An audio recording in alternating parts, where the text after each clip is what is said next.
Salam, əziz tələbələr. Əsasən də o birinci sinif tələbələri, hansı ki, bu illərin imtahanda siz opinion paragraf essay yazmalısınız və biz bunun üzərində, tapşırıqlar üzərində işləyəcəyik. İlk öncə bizim topic sentence-ə ehtiyacımız var. Yəni ki, topic sentence isə Azərbaycan dilində hər hansı bir mövzu haqqında biliklərimiz olsun ki, biz onu yaza bilək. İlk öncə mövzuya bizə verilən suala baxırıq. Məktəblərdə praktiki bacarıqlar nəzəri öyrənməni əvəz etməlidirmi?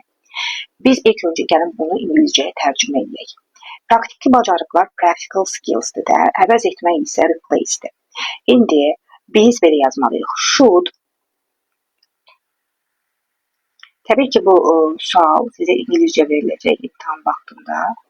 Should practical skills, sadəcə biz öyrənirik. Should practical skills əvəz etməlidir. Replace. Should practical skills replace nəzəri öyrənmə theoretical learning deməkdir. Theoretical learning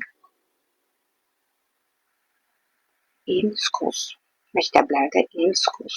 Bizim mövzumuz budur. Should practical skills replace theoretical learning in schools. Bu haqda yəni fikrimiz odur ki, praktiki bacarıqlara məktəblərdə bir neçə səbəbə görə daha çox diqqət yetirilməlidir. İndi biz praktiki bacarıqlar deyəndə nə nəzərdə tutulduq? Practical skills nəzərdə tutuldu. Yazırıq. Practical skills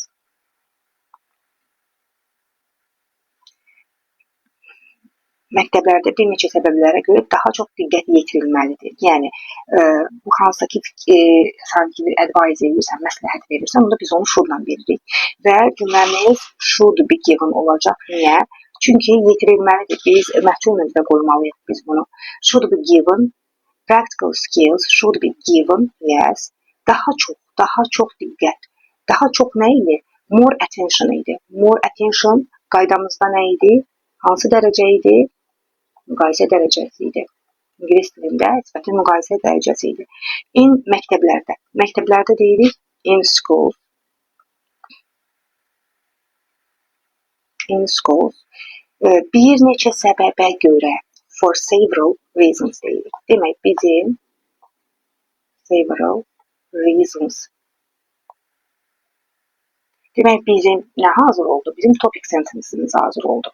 Mövzumuz o idi ki, should practical skills replace theoretical learning in schools? Və biz buna cavab verdik ki, yəni ki, məktəblərdə praktiki bacarıqlar nəzəri öyrənməni əvəz etməlidir. Biz də cümlə olaraq yazdıq ki, praktiki bacarıqlara məktəblərdə bir neçə səbəblərə görə daha çox diqqət yetirilməlidir. Və bunu ingiliscəyə çevirəndə practical skills should be given more attention in schools for several reasons.